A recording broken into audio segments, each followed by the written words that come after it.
Welcome to Not Milk Never Milk. Subscribe if you're lactose intolerant. You'll begin by confirming prerequisites and taking the first actionable steps now. Sign into your Automation Anywhere community account and open the control room. This centralizes your bots.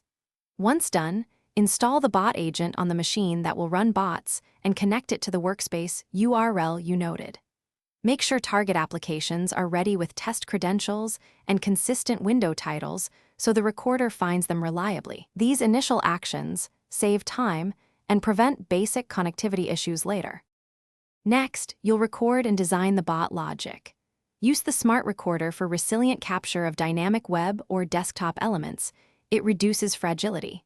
Once recorded, refactor steps into variables, loops, and conditionals so the bot handles diverse data. Add try/catch error handling around risky actions to avoid entire run failures.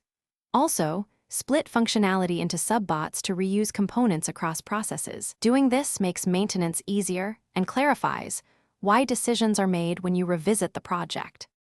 Finish by validating and deploying the bot. Schedule runs in control room, set the correct run as user, and configure retries for intermittent errors. Then test end-to-end with a few data variations to ensure stability. Once deployed, monitor logs and use built-in analytics for performance trends.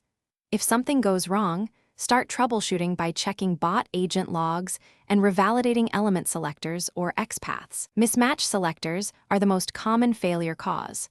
Make small fixes and rerun quickly to confirm resolution.